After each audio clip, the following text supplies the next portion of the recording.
ఈ గాదె సాయి కృష్ణ కేసులో మీరు ఏకంగా చంద్రబాబు గారిని టార్గెట్ చేశారు. సీఎంనే టార్గెట్ చేసి మాట్లాడటం జరిగింది. అసలు దీంట్లోకి సీఎంని ఎందుకు లాక్కొచ్చారు? ఆయనకేంటి సంబంధం? ఒక స్టేషన్ లెవెల్లో, ఒక సిఐ లెవెల్లో జరిగినటువంటి తప్పుకి సీఎంనే బాధ్యుడిని చేయటం ఏంటి? సార్ ఇక్కడ సీఎం గారు ఎందుకు బాధ్యులు అవుతారంటే సార్, మీకు ముందు హైకోర్టులో ఆ కేసు పేరు ఏంటో మీకు ఒకసారి చెప్పాలి. గాదె Vijayalakshmi versus state of Andhra Pradesh. అక్కడ గాదె విజయలక్ష్మి గారు బాధితురాలు కాదు, కంప్లైంట్ కంప్లైంట్ కంప్లైంట్ చేసింది ఎవరి మీద? ఆంధ్రప్రదేశ్ మీద. ఫర్ సపోజ్ నేను ఒకరి మీద కంప్లైంట్ ఇచ్చాను అనుకోండి, తర్వాత ఆ కంప్లైంట్ ఇచ్చిన వారు నేను ఒక గదిలో కూర్చొని మాట్లాడుకుంటున్నాం అనుకోండి, బయట చూసే వాళ్ళకి ఏమనిపించిద్దండి? వీళ్ళిద్దరూ కలిసిపోయినారు, ఆవిడ కంప్లైంట్ వెనక్కి తీసుకుంటుందో, లేకపోతే ఆ కంప్లైంట్ ఇచ్చిన వాడు ఈమె ఏమైనా బెదిరిస్తున్నాడో అని అనుకుంటారుగా.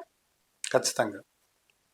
అదే మాదిరిగా ఏదైతే గాదె విజయలక్ష్మి గారు ఆంధ్రప్రదేశ్ మీద కంప్లైంట్ చేసింది, అంటే ఆంధ్రప్రదేశ్ పోలీస్ కూడా అవదండి, అక్కడ ఆంధ్రప్రదేశ్ అవుతుంది. ఒక పోలీస్ ఎస్ఐ సిఐ తప్పు చేసినా సరే ఆంధ్రప్రదేశ్ మొత్తం రెస్పాన్సిబిలిటీగా ఉండాల్సిన బాధ్యత. సో ఆంధ్రప్రదేశ్ చంద్రబాబు గారు, చంద్రబాబు గారి అనుభవజ్ఞులు ఆంధ్రప్రదేశ్. మరి ఈ రోజు ఆంధ్రప్రదేశ్ గాదె విజయలక్ష్మి గారిని వారింటికి ఎందుకు పిలిపించుకుంది? ఇంటికి పిలిపించుకోవడం అలా ధర్మమా? అలా చెయ్యొచ్చా, చేయకూడదా అంటే అది బైలాకి విరుద్ధం అని. అది విరుద్ధం. ఎందుకంటే ఉత్తరప్రదేశ్ లో ఏదైతే ఉన్నావా రేప్ కేసు అని జరిగిందండి, ఉన్నావా అత్యాచార కేసు అంటారు. దాంట్లో కుల్దీప్ సింగ్ అనే ఒక ఎమ్మెల్యే ఆ అమ్మాయిని అత్యాచారం చేశాడని ఎవిడెంటరీగా ప్రూవ్ అయింది. అంటే ఎవిడెంటరీగా కేసు జరుగుతున్న మూమెంట్ లో ఆ సంబంధిత మంత్రి గాని ముఖ్యమంత్రి గాని ఆ అమ్మాయిని పిలిపించుకొని మాట్లాడే ధైర్యం చేయలా. కేసు జరుగుతుంది, ఈవిడ కేసు వేసిందే ప్రెసెంట్ ఫోర్స్ లో ఉండే ఎమ్మెల్యే మీద. అంత ప్రాధాన్యత ఇచ్చినారండి. తర్వాత 2-3 లాకప్ డెత్ కేసులు బీహార్ లో జరిగినాయండి, ఉత్తరప్రదేశ్ లో జరిగినాయండి. వాళ్ళు ఎక్కడా కూడా లాకప్ డెత్ కేసులో ఆ బిడ్డ చనిపోయాడని ఆ కుటుంబ సభ్యులను ఆ ముఖ్యమంత్రి పరామర్శించాల. అప్పుడు అనుకున్నాం కనీసం తెలుసో చెల్లో జరిగింది కదా, ముఖ్యమంత్రి ఎందుకు పరామర్శించాల? ఆ ముఖ్యమంత్రి ఆ తప్పును సమర్థిస్తున్నాడా అంటే, తప్పును సమర్థించినా సమర్థించకపోయినా ఇక్కడ ముఖ్యమంత్రి పార్టీగా ఉన్నాడు. ఆంధ్రప్రదేశ్ అంటే ముఖ్యమంత్రి, ముఖ్యమంత్రి అంటే ఆంధ్రప్రదేశ్. ఆ పార్టీగా ఉన్న ముఖ్యమంత్రి ఆ బాధిత కుటుంబాలని పిలవకూడదు. అక్కడ బాధితులు కాదు, కంప్లైంట్ ఇచ్చిన వాళ్ళని ముఖ్యమంత్రి ఎలా పిలుస్తాడు అనే ఒక పదజాలాన్ని నాకు అక్కడ విన్నానండి. తర్వాత 2-3 సుప్రీంకోర్టు అడ్వకేట్స్ గారిని కూడా అడిగాను.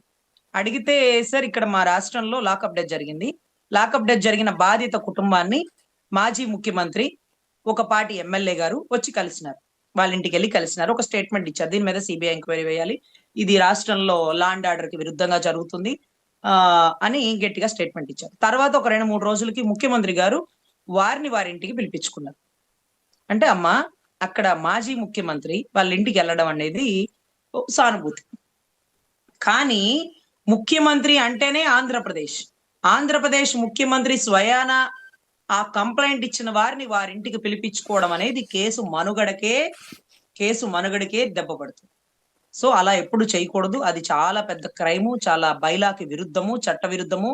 కేసు పెండింగ్ ఉండగా ముఖ్యమంత్రి గారు మీరెందుకు ఇంటికి పిలిపించుకున్నారు అంటూ అసలు అవసరమైతే కోర్టు ముఖ్యమంత్రి గారిని పార్టీగా పెట్టుకొని కూడా పిలిపించి అడగచ్చు. మీరెలా పిలిపిస్తారండి అంటే అక్కడ ఆ కంటికి అంటే ఒక జడ్జి గారి ఆలోచనకి ముఖ్యమంత్రిగా మీరు ఎందుకు పిలిపించుకున్నారు? వారి కంప్లైంట్ వేసింది మీ మీదే కదా, మీ పరిపాలన మీద కదా, మీ ప్రభుత్వం మీద కదా, మరి మీరు ఎలా పిలిపించుకుంటారు? సరే మీరు పిలిపించుకున్నా తప్పులేదు, మా దగ్గర ఉండగా ఎలా పిలిపించుకుంటారు? హైకోర్టులో కేసు నడుస్తుండగా కేసుని ప్రభావితం చేయకూడదు అనే ఒక రూల్ ఉంటుంది. కేసులోని సాక్షులకి భద్రంగా ఉండాలి అనే ఒక రూల్ ఉంటుంది. కేసుని ప్రభావితం చేసే తరుణాలు ముఖ్యమంత్రి గారి పర్యటన కలయిక, ముఖ్యమంత్రి గారిని సందర్శించడం కేసుని తారుమారు చేసే అవకాశం ఉంటుంది. ఎంత తారుమారు అంటే, నాకు న్యాయం చేయండి అన్న ఆవిడ లోపలికి వెళ్ళగానే నాకు న్యాయం జరిగిపోయింది అంటూ బయట వచ్చినటువంటి స్టేట్మెంట్ ను పలు అనుమానాలకి తావులేస్తుంది గౌరవ ముఖ్యమంత్రి వర్యులు కలిసిన తరువాత. సో ముఖ్యమంత్రి గారి కలయికే మాకు సందిగ్ధం. అందులోనూ సీసీ ఫుటేజ్ వాళ్ళ ఇంటికి పోతుండగా వస్తుండగా ఎవరెవరు కలిశారు, ముందేమేమి మాట్లాడుకున్నారు, తర్వాత ఏమేమి మాట్లాడుకున్నారు, గంట సేపు ఏం చర్చలు జరిగినాయి అనేది సీసీ ఫుటేజ్ కానీ ఎవిడెంటరీ డాక్యుమెంట్ కానీ ఏమీ లేదు. ఏదో ఆయన ఆవిడ భుజం మీద చేయేసి ఆమెను ఓదారుస్తున్నట్టుగా అంతే. అంటే విజువల్సే వచ్చినాయండి, మాటలు మనకేం వినపడాలి. అది కూడా గంట విజువల్స్ రాలా, ఒక సెకండ్ అలా అలా కనపడేసి. ఈ గంట సోపుకు వాళ్ళ లోపల చర్చలు జరిగింది. ఆ చర్చలు ఏంటి? హైకోర్టులో కేసు పెండింగ్ ఉండగా ఆ మాదిరి చర్చలు చెయ్యొచ్చా అధ్యక్ష? మీరు అనుభవజ్ఞులు కదా, అపర మేధావులు కదా, మీ విజనరీ మడిచి మైండ్ లో పెట్టుకుంటారు కదా, అటువంటి మీరు అటువంటి మీరు ఎవరి సలహాల మేరకు మీరు ఇంటికి పిలిపించుకున్నారు? ఇప్పటి రోజు కేసులో రేపు ఏం జరిగినా నేనేమంటానో తెలుసా? డైరెక్ట్ గా సీఎం గారి పాత్ర ఉంటది. ఎందుకంటే సీఎం గారు ఎందుకు ఇంటికి పిలిపించుకున్నారంట. ఎందుకంటే మీ మీద కేసేసి మీరెలా పిలిపించుకుంటారు? అంటే మీ భయము, బాధ ఏంటంటే గౌరవ మాజీ ముఖ్యమంత్రి ఎళ్లి కలిసేసినాడు. అతనికి మార్కులు పడిపోతాయేమో, అతనికే కాదు మార్కులు నాకు కూడా మార్కులు పడాలన్న తాపత్రయంతో మీరు చుట్టుపక్కల వాళ్ళ మాట వినకుండా బహుశా పిలిపించారా? మీ చుట్టుపక్కల వాళ్ళు మీకు సరైన సమాచారాన్ని ఇవ్వలేదా? కానీ మీరు చేసింది చాలా పెద్ద తప్పు. చాలా పెద్ద క్రైమ్. చాలా పెద్ద mistake of law. Mistake of అని అంటారు సార్. Anyway okay. 29లో కోర్టులో ఏం జరుగుతదో ప్రాసిక్యూషన్ వారు ఈ పదాన్ని కూడా ప్రొడ్యూస్ చేస్తారండి. ఈ మధ్య ఓకే. కేసులో ముఖ్యమంత్రి గారిని కూడా ఆవిడ కలవడం జరిగిందండి. ఎందుకు కలిసారండి? వాళ్ళు న్యాయం చేయలేదనే కదా కోర్టుకొచ్చారు. ఏం న్యాయం చేయాలో మేము చేస్తాం గదా! మళ్ళీ మీరెందుకు కలిసారండి? కాదండి ముఖ్యమంత్రి గారే కబురు పంపించారు. ఆహా! ముఖ్యమంత్రి గారిని రేపటి రోజు వాయిదా టైంకి ప్రవేశపెట్టండి. ఆయనెందుకు పంపించారు? అని కూడా అడిగే అవకాశాలు ఉండొచ్చేమోనండి. ఎందుకంటే ఓకే. పివి నరసింహారావు గారు లాంటి వాళ్ళే, ఇందిరాగాంధీ లాంటి వాళ్ళే, ఇందిరాగాంధీ వర్సెస్ రాజనారాయణ గారి కేసులో అలహాబాద్ హైకోర్ట్ ఇచ్చిన అద్భుతమైన జడ్జిమెంట్ పెద్ద పెద్ద నాయకులు కూడా కోర్టు బోనెక్కి సమాధానం చెప్పాల్సిన అవసరాలు ఉంటాయండి. అటువంటి అవసరాలు ఈ కేసులో దాపరించొచ్చేమో చెప్పలేము అని నా భావన.